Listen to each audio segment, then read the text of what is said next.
अस्सलाम वालेकुम। आज की इस वीडियो के अंदर हम डेवलपमेंट ऑफ प्लेसेंटा के टॉपिक को बहुत डिटेल से कवर करेंगे। प्लेसेंटा एक एडिशनल ऑर्गन होता है जो प्रेगनेंसी के दौरान माँ के पेट के अंदर यानी यूटरस के अंदर बनता है और इस ऑर्गन के थ्रू माँ से नरिशमेंट बेबी यानी फीटस की तरफ आती है और फीटस से एक्सक्रीटरी प्रोडक्ट माँ की तरफ ट्रांसफर होते हैं। सो इस ऑर्गन का बहुत इंपॉर्टेंट रोल होता है डेवलपमेंट ऑफ बेबी के अंदर। सो आज की इस वीडियो के अंदर हम देखेंगे कि प्लेसेंटा कैसे डेवलप होता है, कैसे बनता है और ये कैसे फंक्शन परफॉर्म करता है और कैसे बेबी की ग्रोथ में हेल्प करता है। तो चलें स्टार्ट करते हैं। तो यहाँ पर मैंने एक डायग्राम बना रखी है जिसमें मैंने यूट्रस को ड्रा कर रखा है और प्लेसेंटा को ड्रा कर रखा है। सो आपने याद रखना है कि जो प्लेसेंटा होता है वो दो पार्ट्स पर मुश्तमिल होता है। उसका एक पार्ट फीटल पार्ट कहलाता है जो फीटस के जरिए बनता है और एक पार्ट मदर पार्ट कहलाता है जो माँ के जरिए बना होता है। सो ये दोनों पार्ट्स मिलकर प्लेसेंटा को बनाते हैं। सो जो फीटल पार्ट होता है उसे कोरियन फ्रंटोजम कहा जाता है और जो मदर पार्ट होता है उसे डिसिजुआ बेसिलिस कहा जाता है। So together decidua basalis and chorion frondosum makes the placenta. ये दोनों पार्ट्स मिलकर प्लेसेंटा को बनाते हैं। अगर हम प्लेसेंटा की लेंथ की बात करें, डायमीटर की बात करें, तो ये प्लेसेंटा, ये वाला जो आपको रीजन नजर आ रहा है ना, ये वाला रीजन, ये सारा प्लेसेंटा है। ठीक है, इसमें मदर पार्ट भी शामिल है और फीटल पार्ट भी शामिल है। और ये सारे इसकी अगर हम डायमीटर की बात करें, लेंथ की बात करें, तो तकरीबन 15 to 25 सेंटीमीटर इसका डायमीटर होता है और थिकनेस की अगर हम बात करें तो तकरीबन 3 सेंटीमीटर यानी 1 इंच के करीब इसकी थिकनेस होती है। ठीक है, और जब बेबी डिलीवर हो जाता है यानी जब बेबी की ग्रोथ होती है उसके बाद डिलीवरी होती है बेबी की, तो तकरीबन 30 मिनट बाद प्लेसेंटा भी एक्सपेल्ड आउट हो जाती है, अगर ना हो तो बाहर निकाली जाती है। सो यहाँ पर इस डायग्राम को ज़रा फोकस करते हैं और मैं आपको बताता हूँ। इस डायग्राम में मैंने यूट्रस ड्रा कर रखी है और आपको पता होगा कि यूट्रस की जो इनर मोस्ट लाइनिंग होती है उसे एंडोमीट्रियम कहा जाता है, राइट। क्योंकि ये लेयर बहुत इंपॉर्टेंट है। एक तो ये लेयर हर मंथ बनती है और शेड आउट होती है अगर फर्टिलाइजेशन नहीं होती, यानी फीमेल जब एडल्टहुड को पहुंचती हैं तो उनके अंदर मेंस्ट्रुअल साइकिल स्टार्ट होता है जिसमें ये एंडोमीट्रियम लाइनिंग प्रिपेयर होती है for the implantation of embryo. So अगर फर्टिलाइजेशन नहीं होती तो एम्ब्रियो नहीं बनता तो इम्प्लांटेशन नहीं होती। सो जब इम्प्लांटेशन नहीं होती तो ये वाली लेयर हर तकरीबन 28 से 30 दिन बाद ये शेड आउट हो जाती है, जिसे हम मेंस्ट्रुअल साइकिल बोलते हैं, जो कि ब्लीडिंग की फॉर्म में बाहर निकलती है। ठीक है, so endometrium is very important part और इसी एंडोमीट्रियम के अंदर एम्ब्रियो ने ग्रोथ करनी होती है। ठीक है, सो एंडोमीट्रियम आपने याद रखनी है। सो ये वाली जो रेड कलर की लाइनिंग मैंने ड्रा कर रखी है ये यूट्रस की अंदर मोस्ट वाली लाइनिंग है। ठीक है, इनर मोस्ट लाइनिंग है, इसे एंडोमीट्रियम कहा जाता है। इसके बाहर वाली जो लाइनिंग है उसे मायोमीट्रियम कहा जाता है, जो मस्कुलर होती है, मसल से मिलकर बनी होती है, जिसका अपना फंक्शन होता है जब डिलीवरी होनी होती है तो ये कॉन्ट्रैक्ट करती है, बेबी की डिलीवरी को फैसिलिटेट करती है। और इसके बाहर एक और लाइनिंग होती है जिसे पेरीमीट्रियम कहा जाता है। सो इम्प्लांटेशन ऑफ एम्ब्रियो एंडोमीट्रियम के अंदर हो रही होती है, ये आपने याद रखना है। अगर इम्प्लांटेशन एंडोमीट्रियम से निकलकर मायोमीट्रियम में चली जाए या पेरीमीट्रियम तक चली जाए तो वो कॉम्प्लिकेशंस कहलाती हैं, जैसे प्लेसेंटा एक्रीटा, प्लेसेंटा परक्रीटा, डिफरेंट नाम दिए जाते हैं। ठीक है, सो ये बड़ी हार्मफुल कंडीशंस होती हैं। इनमें बेबी को डिलीवर करने के बाद यूट्रस को भी बाहर निकालना पड़ता है and definitely you don't want that, right. So आपने यहाँ पर ये पॉइंट रिमेंबर करना है कि implantation of embryo happens in endometrium. Okay, यहाँ पर जो फीटस ग्रो हो रहा है इसका जो प्लेसेंटा बना हुआ है ये ऊपर वाली साइड को बना हुआ है, अगर आप देख पा रहे हैं। तो ये मैंने इसलिए ड्रा कर रखा है ताकि आसानी हो। वैसे मोस्ट ऑफ द टाइम साइडों पर ये फीटस ग्रो कर रहा होता है। ठीक है, इसके अलावा ऊपर भी हो सकता है, फ्रंट साइड पे भी हो सकता है, पोस्टीरियर भी हो सकता है, हर जगह मौजूद हो सकता है। ये प्लेसेंटा की डेवलपमेंट हो सकती है। इवन सम टाइम प्लेसेंटा यहाँ पर बन जाता है और ये सर्विक्स को कवर किया होता है और जिसकी वजह से नॉर्मल डिलीवरी बेबी की नहीं हो पाती क्योंकि ये वाला होल बंद होता है और इस कंडीशन को प्लेसेंटा प्रीविया कहा जाता है। ठीक है, डिफरेंट कंडीशंस होती हैं, इनकी तरफ नहीं जाते, हम नॉर्मल डेवलपमेंट ऑफ प्लेसेंटा की तरफ बढ़ेंगे, यानी नॉर्मल डेवलपमेंट ऑफ प्लेसेंटा को स्टडी करेंगे। ओके, यहाँ पर लेट से 1.5-2 मंथ का बेबी है। ठीक है, ये एम्ब्रियो है। ठीक है, और इस प्लेसेंटा की डेवलपमेंट हो चुकी है और इस एम्ब्रियो को प्लेसेंटा से नरिशमेंट आनी है। सो जिस रास्ते के जरिए से आ रही है, जिस ट्यूब के जरिए से आ रही है, उसे अम्बिलिकल कॉर्ड कहा जाता है। इसके अलावा यहाँ पर मैंने एक यॉक सैक भी बना रखी है। यॉक सैक बेसिकली शुरू में जो एम्ब्रियो को नरिशमेंट जाती है वो यॉक सैक से जा रही होती है, बट जब प्लेसेंटा की डेवलपमेंट हो जाती है तो ये यॉक सैक श्रिंक करके ख़त्म होना शुरू हो जाती है और इसके अलावा यहाँ पर ये ब्लू कलर का मैंने जो सैक लाइक स्ट्रक्चर बनाई हुई है, इसे एमनियोटिक सैक कहा जाता है। ये बहुत इंपॉर्टेंट स्ट्रक्चर होती है और इसके अंदर फ्लूइड मौजूद होता है जिसे एमनियोटिक फ्लूइड कहा जाता है। इस फ्लूइड की प्रेजेंस की वजह से बेबी को शॉक वगैरह, एक्सीडेंट, जंपिंग वगैरह से कोई फर्क नहीं पड़ता और टेम्परेचर कंट्रोल रहता है, डिफरेंट फंक्शंस होते हैं। So this structure is called amniotic sac. इसके अंदर जो फ्लूइड है उसे एमनियोटिक फ्लूइड कहा जाता है और इसकी जो मेम्ब्रेन है उसे एमनियन कहा जाता है, फॉर यूर इंफॉर्मेशन। और इस मेम्ब्रेन के बाहर जो प्लेसेंटा है, प्लेसेंटा को मैंने आपको बताया भी, बेसिकली कोरियन फ्रंडोसम कहा जाता है जो फीटल पार्ट होता है। सो कोरियन की एक लेयर इस तरीके से पूरे फीटस को, यानी एमनियोटिक सैक के बाहर एक पूरी लेयर बनी होती है। सो उस लेयर को कोरियन लीव कहा जाता है और ये लेयर जहाँ से मदर के साथ अटैच होती है उसे कोरियन फ्रंडोसम कहा जाता है और जहाँ से अटैच नहीं होती है उसे कोरियन लीव कहा जाता है। जहाँ से अटैच होती है वहाँ पर अंदर डिफरेंट स्ट्रक्चर्स भी मौजूद होती हैं जिन्हें हम देखेंगे थोड़ी देर में। और एक और लेयर भी बाहर मौजूद होती है जिसे डिसीजुआ कैप्सुलरिस कहा जाता है। कैप्सूल से बनाया होता है, एडिशनल प्रोटेक्शन वगैरह प्रोवाइड होती है। और जब बेबी डिलीवर हो रहा होता है तो ये एमनियोटिक सैक फटता है और ये फ्लूइड बाहर निकलता हुआ नजर आता है। ये कुछ इन्फॉर्मेशन थी जो मैंने आपको बताई ताकि इंटरेस्ट बिल्ड हो और आपको थोड़ा बहुत इन्फॉर्मेशन भी मिल जाए कि बेबी प्लेसेंटा से कैसे नरिशमेंट ले रहा होता है, कैसे कनेक्टेड होता है। तो ये वाली प्लेसेंटा आ गई, ये स्ट्रक्चर जिसमें मदर पार्ट भी है डिसीजुआ बेसिलस और ये फीटल पार्ट है कोरियन फ्रंडोसम। ये कैसे बनता है ये अभी हम देखेंगे। और ये अम्बिलिकल कॉर्ड के जरिए एम्ब्रियो के साथ कनेक्टेड है प्लेसेंटा और एम्ब्रियो को इसके जरिए से नरिशमेंट आती जाती है, ठीक है। तो यहाँ से एक्सक्रीशन इधर जाती है और यहाँ से नरिशमेंट इधर आती है। ओके, अब शुरू से चलते हैं कि डेवलपमेंट ऑफ प्लेसेंटा होती है कैसे, यानी कि ये प्लेसेंटा बनती कैसे है। सो लेट्स से फर्टिलाइजेशन हो चुकी है, जाइगोट बन चुका है। जैसे ही जाइगोट बनता है तो जाइगोट फिर क्लीवेज वाले प्रोसेसेस से होकर गुजरता है और अपनी नंबरिंग इंक्रीज करता जाता है। ये जाइगोट है, इसे हम लिख सकते हैं ये 1 सेल स्टेज है, ठीक है। जाइगोट के अंदर ऐसे वर्टिकल क्लीवेज लगता है तो इसे एक सेल 2 में डिवाइड हो जाता है। सेल का साइज इंक्रीज नहीं होता, जस्ट नंबरिंग इंक्रीज होती है। सो 2 सेल स्टेज आ गई, ठीक है। फिर यहाँ पर एक हॉरिजॉन्टल क्लीवेज लगता है। सो 2 सेल 4 सेल्स में डिवाइड हो जाते हैं। सो 4 सेल स्टेज आ जाती है। फिर 4 सेल्स स्टेज जो है ये 8 सेल स्टेज में चली जाती है। फिर 16 सेल्स आ जाते हैं और इस स्टेज को मोरियोला कहा जाता है। और ये जितने भी प्रोसेसेस हुए हैं इनको क्लीवेज कहा जाता है, ठीक है। मोरियोला में जो एम्ब्रियो है उसकी स्ट्रक्चर ऐसे मलबेरी की तरह होती है, यानी शहतूत की तरह होती है। और मोरियोला से फिर सेल जो हैं जैसे ही अपनी नंबरिंग इंक्रीज करते हैं 32, 64 में जाते हैं तो ये स्ट्रक्चर बनती है जिसे ब्लास्टोसिस्ट कहा जाता है। ब्लास्टोसिस्ट ये तकरीबन 6 से 7 दिनों का वाकया है, ठीक है। 6 से 7 फर्टिलाइजेशन के बाद 6 से 7 दिनों में ये सारे प्रोसेसेस हो रहे होते हैं। ओके, ब्लास्टोसिस्ट के अंदर क्या होता है कि ये जो सेल्स होते हैं इनमें से कुछ सेल्स बाहर वाली लेयर बना देते हैं, आउटर कवरिंग बना देते हैं, और कुछ सेल्स अंदर एक साइड को मुड़ जाते हैं, एक साइड को चले जाते हैं, ठीक है। और बाय जो सेकंड दूसरी साइड होती है वहां पर फ्लूइड इन सेल्स के अंदर चला जाता है और एक कैविटी सी बन जाती है जिसे ब्लास्टोसील कहा जाता है। तो यहाँ पर एक फ्लूइड फिल्ड कैविटी बनी है जिसे ब्लास्टोसील कहा जाता है।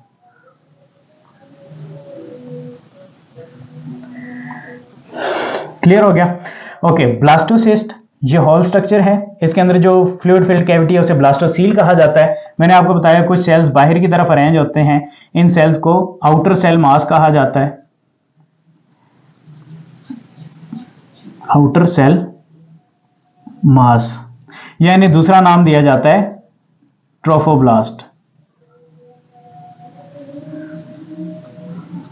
और कुछ सेल्स अंदर की तरफ एक साइड की तरफ चले जाते हैं और इन सेल्स को इनर सेल मास कहा जाता है। इनर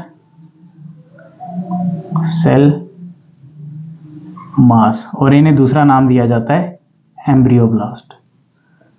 एम्ब्रियोब्लास्ट, एम्ब्रियोब्लास्ट इन्हें इसलिए कहा जाता है कि ये वाले सेल एम्ब्रियो बनाते हैं और ये जो ट्रोफोब्लास्ट वाले सेल्स हैं ये प्लेसेंटा की डेवलपमेंट में हेल्प करते हैं। सो होपफुली आपको यहाँ तक समझ आया होगा। मैं फिर से आपको बताता हूँ, फर्टिलाइजेशन होती है, जाइगोट बनता है, ये 1 सेल स्टेज है। ये सेल्स क्लीवेज वाले प्रोसेस से होकर गुजरते हैं, अपनी नंबरिंग इंक्रीज करते जाते हैं। साइज इनका इंक्रीज नहीं होता, नंबरिंग इंक्रीज होती है अप टू ब्लास्टोसिस्ट। और ब्लास्टोसिस्ट के अंदर कुछ सेल्स बाहर की तरफ अपनी एक लेयर बना देते हैं जिन्हें आउटर सेल मास या ट्रोफोब्लास्ट कहा जाता है। कुछ सेल्स अंदर एक साइड पर चले जाते हैं जिन्हें इनर सेल मास या एम्ब्रियोब्लास्ट कहा जाता है, और बाहर से फ्लूइड रश इन करता है और एक अंदर कैविटी बन जाती है जिसे ब्लास्टोसील कहा जाता है। अब ये सारे प्रोसेसेस यूट्रस के अंदर हो रहे हैं, ठीक है। सो यहाँ पर ये सेल ब्लास्टोसिस्ट में कन्वर्ट हो चुका है, ठीक है, ये आ गया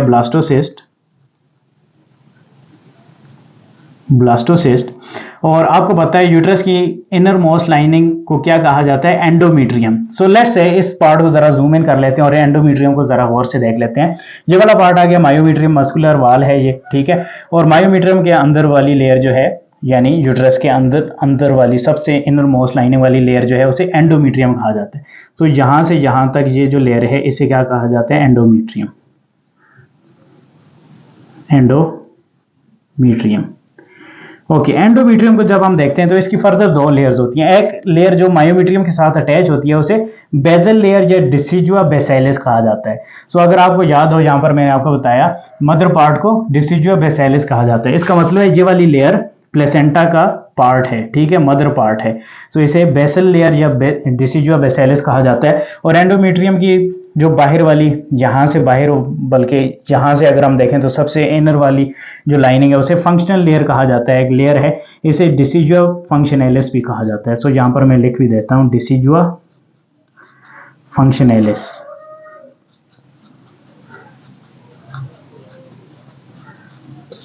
ठीक है, ये दो लेयर्स आ गई, डिसिजुआ बेसिलिस, डिसिजुआ फंक्शनैलिस।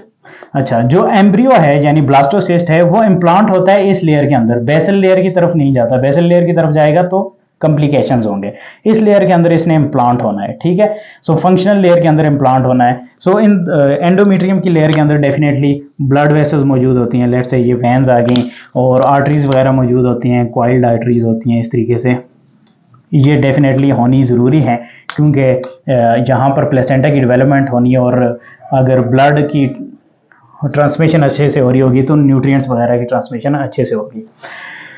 ओके, सो ब्लास्टोसिस्ट जब यहाँ पर आता है तो ये जो लेयर होती है इसकी सरफेस के ऊपर लेट्स से कुछ रिसेप्टर्स मौजूद होते हैं। ये रिसेप्टर ब्लास्टोसिस्ट को कैच कर लेते हैं, ठीक है, और लूज बाउंड बना लेते हैं। अब ये ब्लास्टोसिस्ट जैसे ही यहाँ पर इस लेयर के साथ टच होता है, लेट्स से अब ये ब्लास्टोसिस्ट यहाँ इस लेयर के साथ टच हो चुका है, एंडोमेट्रियम की लेयर के साथ, तो अब ये ब्लास्टोसिस्ट क्या करेगा, कुछ स्ट्रक्चर्स बनाएगा जिसकी मदद से ये ब्लास्टोसिस्ट एंडोमेट्रियम के अंदर एंट्री कर जाएगा, ठीक है। ऐसे स्ट्रक्चर बनाकर ये अंदर एंट्री करता जाएगा और करते करते ये फंक्शनल लेयर के अंदर कंप्लीटली एंटर हो जाएगा। फंक्शनल लेयर के अंदर एंटर होने के बाद यहाँ से बेसल लेयर के अंदर अपनी कुछ प्रोजेक्शंस भेजेगा और बेसल लेयर से फूड वगैरह लेगा और यहाँ पर कंप्लीट प्लेसेंटा की डेवलपमेंट होगी, जिसे इस डायग्राम के जरिए समझने की कोशिश करते हैं। सो अभी तक मैंने आपको बताया फर्टिलाइजेशन के बाद ब्लास्टोसिस्ट यूट्रस के अंदर आता है। यूट्रस के अंदर एंडोमेट्रियम लाइनिंग के साथ कनेक्ट होता है। एंडोमेट्रियम लाइनिंग के साथ जैसे ही कनेक्ट होता है कुछ स्ट्रक्चरल चेंजेस होती हैं और हार्मोन्स वगैरह और प्रोटीएज एंजाइम्स वगैरह सिक्रीट होते हैं, और एंडोमेट्रियम लाइनिंग के अंदर ये इन्वेजिनेशन करके फंक्शनल लेयर के अंदर इम्प्लांट हो जाते हैं। अब इम्प्लांटेशन हो चुकी है, अब डेवलपमेंट ऑफ प्लेसेंटा स्टार्ट हो जाएगी। सो अब इस डायग्राम की तरफ चलते हैं। ये बेसिकली ब्लास्टोसिस्ट की डायग्राम है। इसमें दो लेयर अंदर दो बाइलेमिनर डिस्क बन चुकी है, ठीक है, 2 जर्म लेयर्स बन चुके हैं। सो लेट्स से ये जो आउटर मोस्ट सेल्स हैं मैंने आपको बताया था, इन्हें क्या कहा जाता है, ट्रोफोब्लास्ट। ट्रोफोब्लास्ट, ठीक है। ये अंदर वाली जो स्ट्रक्चर्स हैं इन्हें मैं जस्ट आपको बता देता हूँ, लिखता नहीं हूँ ताकि टाइम बचे, बस आपने याद रखना है। ये अंदर 2 लेयर्स बन चुकी हैं, इन्हें बाइलेमिनर डिस्क कहा जाता है। ये ऊपर वाली लेयर है सेल्स की, इसे एपीब्लास्ट कहा जाता है। ये लोअर लेयर की सेल्स की लेयर है जिसे हाइपोब्लास्ट कहा जाता है। ये नीचे जो कैविटी बनती है इसे यॉर्क सैक कहा जाता है, ऊपर जो कैविटी बनती है एमनियोटिक सैक कहा जाता है, ठीक है। सो ये डिफरेंट नाम है, और ये जो लेयर के सेल्स हैं इनके साथ हमारा ज़्यादा ताल्लुक है आज की वीडियो में, सो इन्हें ट्रोफोब्लास्ट कहा जाता है।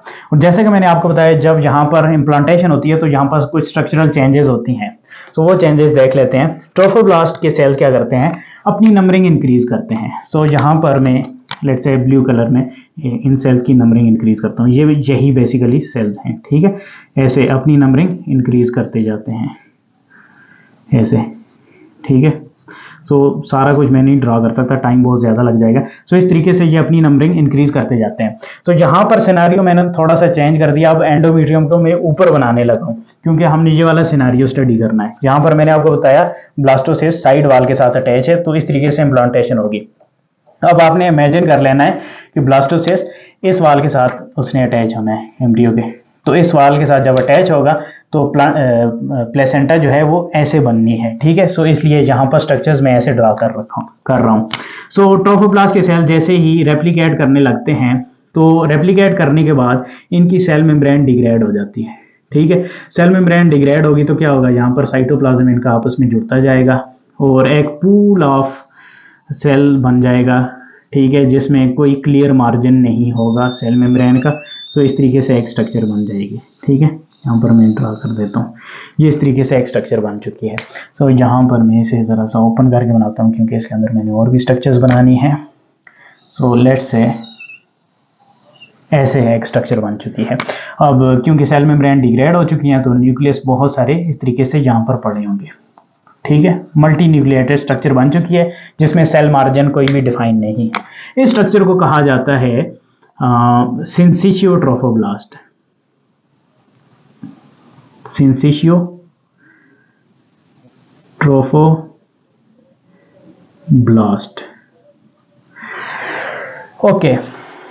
सो मैंने आपको बताया ट्रोफोब्लास्ट के सेल्स अपनी नंबरिंग इंक्रीज करेंगे। नंबरिंग इंक्रीज करने के बाद इनकी सेल मेम्ब्रेन डिग्रेड हो जाएगी। सेल मेम्ब्रेन जैसे डिग्रेड होगी तो साइटोप्लाज्म का एक पूल सा बन जाएगा, ठीक है, एक पूल लाइक स्ट्रक्चर बन जाएगी, एक सिंसिशियम सा बन जाएगा, ठीक है, जिसमें बहुत सारे न्यूक्लियसेस आपको पड़े हुए मिलेंगे। सो इस स्ट्रक्चर को, इन सेल्स को सिंसिशियो ट्रोफोब्लास्ट कहा जाता है, ठीक है, ओके। अब ये जो पीछे सेल पड़े हुए हैं बाउंड्री में, अब इन्हें हम ट्रोफोब्लास्ट नहीं बोलेंगे बल्कि अब इन्हें हम बोलेंगे साइटोट्रोफोब्लास्ट। साइटोट्रोफोब्लास्ट। सो हम कह सकते हैं कि ट्रोफोब्लास्ट दो टाइप्स में डिवाइड हो जाते हैं। ट्रोफोब्लास्ट के कुछ सेल सिंसिशियो ट्रोफोब्लास्ट में कन्वर्ट हो चुके हैं और कुछ सेल्स साइटोट्रोफोब्लास्ट में कन्वर्ट हो चुके हैं। जिन सेल्स की बाउंड्री हमें नजर आ रही है उन्हें साइटोट्रोफोब्लास्ट कहा जाता है, जिनकी बाउंड्री कोई भी नहीं है उन्हें सिंसिशियो ट्रोफोब्लास्ट कहा जाता है, जो कि एक पूल सा बना हुआ है। ओके, ये जो पूल है ये प्रोटीएज एंजाइम सिक्रीट करता है, यानी सिंसिशियो ट्रोफोब्लास्ट से प्रोटीएज एंजाइम सिक्रीट होते हैं। ये प्रोटीएज एंजाइम क्या करते हैं, ये एंडोमेट्रियम के अंदर इन्वेजिनेशन करवाने में हेल्प करते हैं, इम्प्लांटेशन में हेल्प करते हैं, ठीक है। सो ये तोड़ते जाते हैं एंडोमेट्रियम लाइनिंग को और ये इम्प्लांटेशन अंदर होती जाती है, ठीक है। सो इस तरीके से ये कंप्लीट एम्ब्रियो जो है इम्प्लांट हो जाता है इनसाइड द एंडोमेट्रियम। ओके, एक और काम करते हैं सिंसिशियो ट्रोफोब्लास्ट, वो ये करते हैं कि ये सिंसिशियो ट्रोफोब्लास्ट एक हार्मोन सिक्रीट करते हैं जिसे HCG यानी ह्यूमन कोरियन गोनेडोट्रोपिन हार्मोन कहा जाता है। ये हार्मोन क्या करता है, ये कॉर्पस ल्यूटियम को सिग्नल देता है कि प्रोजेस्टेरॉन हार्मोन को सिक्रीट करना है। सो मैं आपको थोड़ा बैकग्राउंड बता देता हूँ कि ओवरी के अंदर जब एग रिलीज होता है तो पीछे जो फॉलिकल सेल्स होते हैं वो क्या बना देते हैं, एक स्ट्रक्चर बना देते हैं जिसे कॉर्पस ल्यूटियम कहा जाता है। कॉर्पस ल्यूटियम एक स्ट्रक्चर बन जाती है, ठीक है। लेट्स से उस स्ट्रक्चर को मैं ड्रा कर देता हूँ। इस तरीके से एक स्ट्रक्चर सी बन जाती है। इस स्ट्रक्चर को कॉर्पस ल्यूटियम कहा जाता है। अच्छा, इस स्ट्रक्चर का काम क्या होता है, इस स्ट्रक्चर का काम यह होता है कि इस स्ट्रक्चर से प्रोजेस्टेरॉन हार्मोन की सिक्रीशन होती है। प्रोजेस्टेरॉन, यह हार्मोन क्या करता है, सिक्रीट होता रहता है। अच्छा, यह हार्मोन सिक्रीट होने का फायदा क्या होता है, यह हार्मोन एंडोमेट्रियम लाइनिंग को प्रिपेयर करवाता रहता है, ठीक है। सो एंडोमेट्रियम लाइनिंग के अंदर जो ब्लड वेसल्स हैं वो वेल ओपन रहती हैं और एंडोमेट्रियम लाइनिंग जो है वो हेल्दी रहती है। लेकिन अगर फर्टिलाइजेशन नहीं होती तो कॉर्पस ल्यूटियम तकरीबन 28 डेज के बाद डिग्रेड हो जाता है, खत्म हो जाता है। प्रोजेस्टेरॉन की सिंथेसिस नहीं होती, प्रोजेस्टेरॉन की सिंथेसिस नहीं होती तो ये एंडोमेट्रियम लाइनिंग क्या करती है, ये स्क्वीज होके शेड ऑफ हो जाती है, जिसे हम मेंस्ट्रुअल साइकिल बोलते हैं, राइट। अब जाहिरी बात है हमें चाहिए अगर इम्प्लांटेशन हो जाती है तो ये जरूरी है कि कॉर्पस ल्यूटियम की स्ट्रक्चर प्रोजेस्टेरॉन हार्मोन को सिक्रीट करती रहे ताकि एंडोमेट्रियम वेल हेल्दी रहे और ये जो इम्प्लांटेशन हुई है एम्ब्रियो की इसको खुराक मिलती रहे। सो उसके लिए syncytiotrophoblast HCG human chorionic gonadotropin hormone release करता है। ये हार्मोन क्या करता है, ये जाकर कॉर्पस ल्यूटियम को स्टिमुलेट करता है और कॉर्पस ल्यूटियम फिर प्रोजेस्टेरॉन को बनाता रहता है। और ये हार्मोन तब तक रिलीज होता रहता है और कॉर्पस ल्यूटियम तब तक प्रोजेस्टेरॉन बनाता रहता है जब तक प्लेसेंटा नहीं बन जाती। और तकरीबन 12 वीक के बाद कॉर्पस ल्यूटियम डिग्रेड हो जाता है। अब प्रोजेस्टेरॉन हार्मोन डायरेक्टली प्लेसेंटा बना रहा होता है, ठीक है। सो अब कॉर्पस ल्यूटियम की जरूरत नहीं होती। लेकिन जब तक प्लेसेंटा की डेवलपमेंट नहीं होती तो कॉर्पस ल्यूटियम का हेल्दी रहना बहुत ज़रूरी है, क्योंकि ये प्रोजेस्टेरॉन को बनाएगा, प्रोजेस्टेरॉन बनेगी तो एंडोमेट्रियम की लाइनिंग हेल्दी रहेगी, एंडोमेट्रियम की लाइनिंग हेल्दी रहेगी तो इम्प्लांट किया हुआ जो एम्ब्रियो है ये अच्छे से खुराक ले पाएगा। ओके, जैसे कि मैंने आपको बताया सिंसिटिव ट्रोफोब्लास्ट एंट्री करवाता है एंडोमेट्रियम लाइनिंग के अंदर, इसके अलावा हार्मोन की प्रोडक्शन करता है जिससे एंडोमेट्रियम हेल्दी रहती है। इसके अलावा एक और काम भी होता है, क्योंकि मैंने आपको बताया यहाँ पर क्या है, एंडोमेट्रियम, ये एंडोमेट्रियम है और एंडोमेट्रियम में मैंने आपको बताया ब्लड वेसल्स मौजूद होती हैं, ठीक है। इस तरीके से ब्लड वेसल्स मौजूद होती हैं। सो सिंसिटिव ट्रोफोब्लास्ट कुछ हार्मोन सिक्रीट करके इन ब्लड वेसल्स को भी पंक्चर करता है और पंक्चर होने के बाद सिंसिटिव ट्रोफोब्लास्ट में कुछ अपनी स्पेसेस भी मौजूद होती हैं, हालो स्पेसेस। सो ये पंक्चर होने के बाद इन ब्लड वेसल से इन स्पेसेस के अंदर ब्लड इकट्ठा हो जाता है, ठीक है। और ये ब्लड जब इकट्ठा होगा यहाँ पर तो डेफिनेटली अब एम्ब्रियो को नरिशमेंट मिलेगी इस ब्लड के थ्रू। सो इस स्पेस को, इन जगहों को लेक्यूनाई कहा जाता है। क्या कहा जाता है? लेक्यूनाई। ओके, सो यहाँ तक की जो स्ट्रक्चर है मैं आपको बताता हूँ। ये तकरीबन डे 9 का सिनारियो है, यहाँ पर मैंने ड्रा कर रखा है, ठीक है। ये हमारे पास ब्लास्टोसिस्ट है जिसके अंदर लेयर्स बनी हुई थी और इसमें ये सिंसिटिव ट्रोफोब्लास्ट बना है जिसमें लेक्यूनाई कुछ स्पेसेस हैं। और इसके अलावा सिंसिटिव ट्रोफोब्लास्ट HCG हार्मोन को सिक्रीट करता है जो कि प्रोजेस्टेरॉन की प्रोडक्शन करवाने में हेल्प करता है। और बस ये वाला सिनारियो आपने अभी तक देखना है। इसके बाद क्या होता है कि सिंसिटिव ट्रोफोब्लास्ट के अंदर, अब ये वाली स्ट्रक्चर्स मैं थोड़ा सा इरेज कर रहा हूँ ताकि आपको चीज़ें समझ आएं। ये न्यूक्लियस वगैरह भी मैं इरेज कर रहा हूँ, ठीक है। ओके, अब नेक्स्ट सिनेरियो ये होता है कि ये जो साइटोट्रोफोब्लास्ट हैं, यानी ये वाली जो सेल्स हैं साइटोट्रोफोब्लास्ट, ये इलोंगेशन करते हैं, अपनी नंबरिंग इंक्रीज करते हैं और ये सिंसिटिव ट्रोफोब्लास्ट के अंदर फिंगर लाइक प्रोजेक्शन बनाते जाते हैं, इस तरीके से एंट्री करते जाते हैं, ठीक है। इस तरीके से एंट्री करते जाते हैं। सो इस तरीके से जब ये ग्रो करेंगे तो एक फिंगर लाइक स्ट्रक्चर बना रहे हैं कि नहीं बना रहे, ठीक है। सो इस फिंगर लाइक स्ट्रक्चर को प्राइमरी कोरियोनिक विलस कहा जाता है। So primary chorionic villus, finger like structure बनी है, ठीक है, विलस। ओके, साइटोट्रोफोब्लास्ट ने अपनी नंबरिंग इंक्रीज की। सिंसिटिव ट्रोफोब्लास्ट के अंदर जैसे ही नंबरिंग इंक्रीज करते जाते हैं तो एक स्ट्रक्चर बनती है, विलस बनती है, फिंगर लाइक प्रोजेक्शन बनती है, जैसे प्राइमरी कोरियोनिक विलस कहा जाता है। अब इसके बाद का सिनेरियो क्या होता है, इस सिनेरियो में जहां पर आपको दिखा देता हूं, तकरीबन वीक 2 का टाइम है। तो ये आ गया साइटोट्रोफोब्लास्ट, इससे कुछ स्ट्रक्चर्स बाहर को प्राइमरी कोरियोनिक विलस बनी है इस तरीके से, ठीक है। ये स्ट्रक्चर बन चुकी है। अब इसके बाद की जो स्ट्रक्चर है उसे देखते हैं।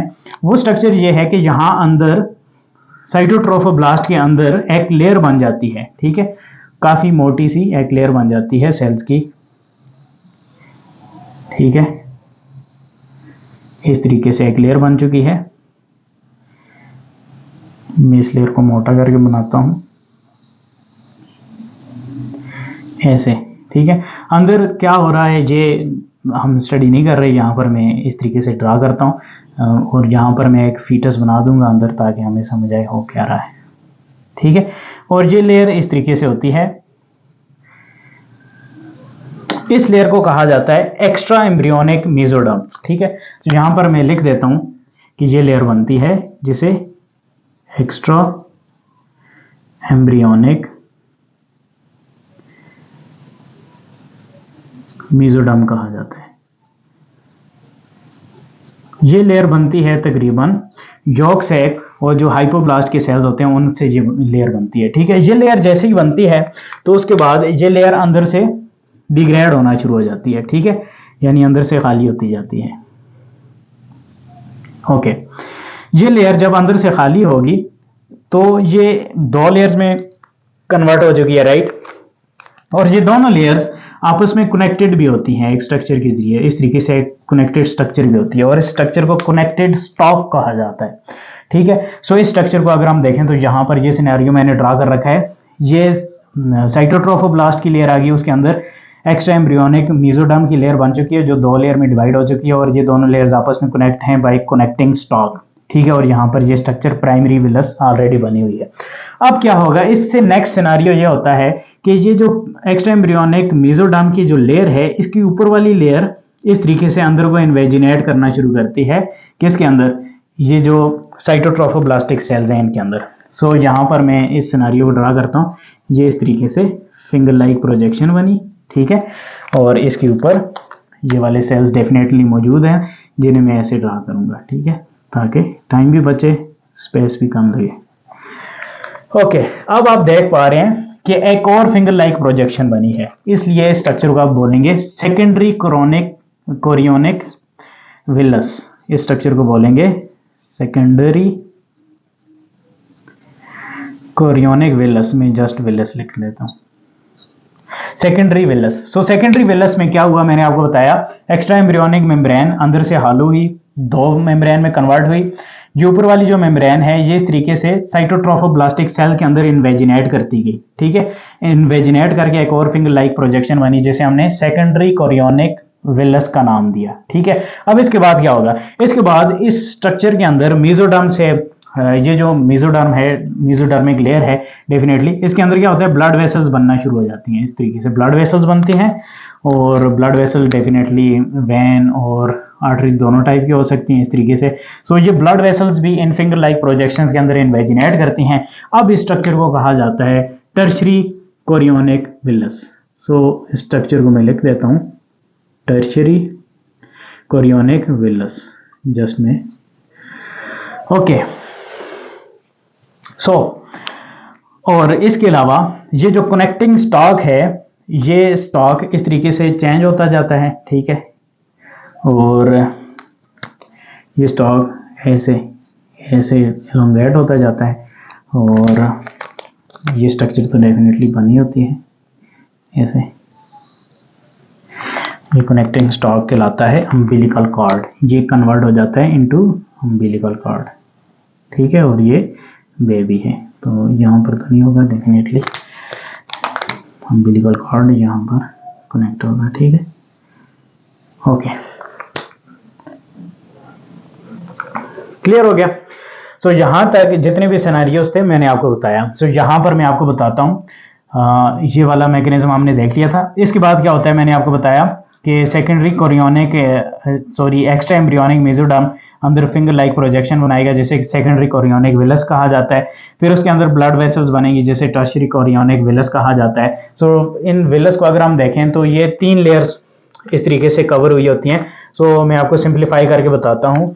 ये हमारे पास आ गई अम्बिलिकल कॉर्ड। ठीक है, अम्बिलिकल कॉर्ड, फिर इस तरीके से साइड पर जो स्ट्रक्चर होती है ये मेसोडर्म की 2 लेयर्स आ गई। ठीक है, और इस स्ट्रक्चर को कोरियोनिक प्लेट कहा जाता है और इस स्ट्रक्चर में यहाँ पर मैं ड्रा करता हूँ, ये इस तरीके से अंदर को इन्वेजिनेट हुई होती है और इसके ऊपर फिर ये साइटोट्रोफोब्लास्टिक सेल्स मौजूद होते हैं इस तरीके से। फिर इसके ऊपर मौजूद होते हैं, किस कलर में मैंने हाँ, सिंसिशियोट्रोफोब्लास्ट के सेल्स इस तरीके से लेयर बनाए होते हैं। सो ये 3 लेयर्स मौजूद होती हैं और सबसे अंदर ये ब्लड वेसल्स मौजूद होती हैं जो कि न्यूट्रिएंट्स वगैरह को लेकर जाती हैं और एक्सक्रीटरी प्रोडक्ट को लेकर आती हैं। ठीक है, सो होपफुली आपको ये स्ट्रक्चर समझ आई होगी और हम देखेंगे ये स्ट्रक्चर काम कैसे करती है। बट ये लास्ट डायग्राम ज़रा देख लेते हैं, इसे मैंने डिटेल से ड्रा कर रखा है। सो यहाँ पर मैंने आपको बताया ये आ गई हमारे पास अम्बिलिकल कॉर्ड। अम्बिलिकल कॉर्ड जो कि कनेक्टेड होगी किसके साथ, फीटस के साथ। ठीक है, अम्बिलिकल कॉर्ड को जब ऊपर देखते हैं तो ये इस तरीके से जो स्ट्रक्चर बनी होती है इसे कोरियोनिक प्लेट कहा जाता है।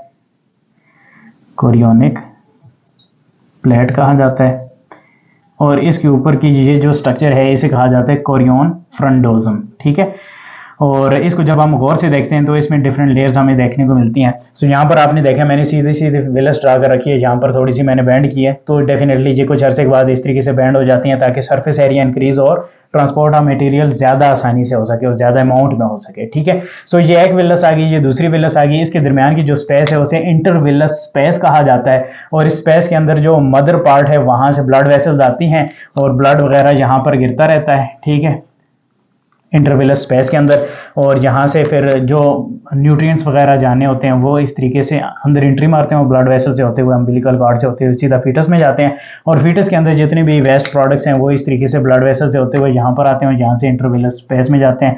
यहाँ इस स्पेस से इन वेंस और आर्टरी के जरिए मदर की तरफ चले जाते हैं। ठीक है, सो होपफुली आपको मैकेनिज्म समझ आया होगा प्लेसेंटा का। और यहाँ पर एक और चीज़ मैंने ड्रा कर रखी है, वो मैं आपको बता देता हूँ कि एक टाइम पर ये जो साइटोट्रोफोब्लास्टिक सेल्स होते हैं यहाँ पर सिंसिशियोट्रोफोब्लास्ट को फाड़कर ऊपर को निकलते हैं और यहाँ पर एक बाउंड्री वाल सी बना देते हैं, जिसे साइटोट्रोफोब्लास्टिक शेल कहा जाता है। आउटर साइटोट्रोफोब्लास्टिक शेल इसको नाम दिया जाता है। तो यहाँ पर मैं लिख देता हूँ, ये एक स्ट्रक्चर बन जाती है जिसे आउटर साइटोट्रोफोब्लास्टिक शेल कहा जाता है। ठीक है, सो इस शेल के अंदर की जितनी भी स्ट्रक्चर है उसे कोरियन फ्रंटोजम कहा जाता है। इसके ऊपर की जो स्ट्रक्चर है और इसके बीच में ये जो इंटरविलस स्पेसेस हैं ये सारी मिलाकर डिसिजुआ बेसिलस कहलाती हैं। तो ये मदर पार्ट है, ये फीटल पार्ट है, ये दोनों पार्ट मिलकर प्लेसेंटा बनाते हैं जिसके जरिए नरिशमेंट जाती है। कैसे जाती है ये मैंने आपको समझा दिया। होपफुली आपको लेक्चर समझ में आया होगा। क्विकली रिव्यू कर लेते हैं क्योंकि काफ़ी कॉम्प्लिकेटेड लेक्चर है। मैंने आपको बताया जो प्लेसेंटा होती है ये एक एडिशनल ऑर्गन होता है जो प्रेगनेंसी के दौरान माँ के पेट के अंदर बनता है, यूट्रस के अंदर, और इस ऑर्गन से नरिशमेंट बेबी की तरफ जाती है और एक्सक्रीटिव प्रोडक्ट मदर की तरफ जाते हैं। ठीक है, इस ऑर्गन को समझाने के लिए मैंने सबसे पहले ये आपको डायग्राम समझाई जिसमें मैंने आपको बताया एक फीटस है, उसको नरिशमेंट मिल रही है अम्बिलिकल कॉर्ड के जरिए से। ये नरिशमेंट आगे प्लेसेंटा के साथ कनेक्टेड है, ये अम्बिलिकल कॉर्ड, और प्लेसेंटा से नरिशमेंट अम्बिलिकल कॉर्ड से होती हुए फीटस को जाती है, यहाँ से एक्सक्रीटिव प्रोडक्ट सीधा मदर की तरफ जाते हैं। ठीक है, अच्छा, प्लेसेंटा को जब हमने देखा मैंने आपको बताया इसके दो पार्ट्स हैं, एक कोरियन फ्रंटोजम है, यहाँ आउटर साइटोट्रोफोब्लास्टिक शेल के अंदर ये जितनी भी स्ट्रक्चर्स हैं ये सारी कोरियन फ्रंटोजम कहलाती हैं।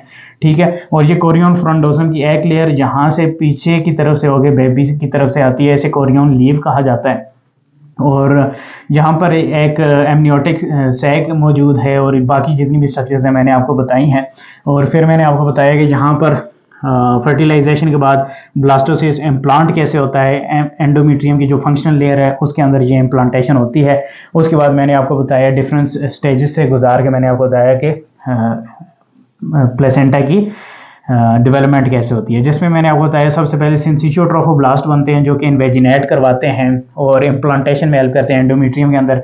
फिर इन्हीं के अंदर कुछ लेकोनाइज स्पेसेस वगैरह बनती हैं जिसके अंदर ब्लड वगैरह ड्रॉप होता रहता है और शुरू की नरिशमेंट मिलती है। इसके बाद प्राइमरी विलस बनता है मैंने आपको बताया, फिर सेकेंडरी विलस बनता है जो कि मेसोडर्म एक्स्ट्रा एम्ब्रियोनिक मेसोडर्म के बनने से बनता है। फिर डेवलपमेंट ऑफ अम्बिलिकल कॉर्ड होती है और ब्लड वेसल्स बनती हैं और तकरीबन कंप्लीट डेवलपमेंट ऑफ प्लेसेंटा मैंने आपको समझा दिया कि कैसे बनती है।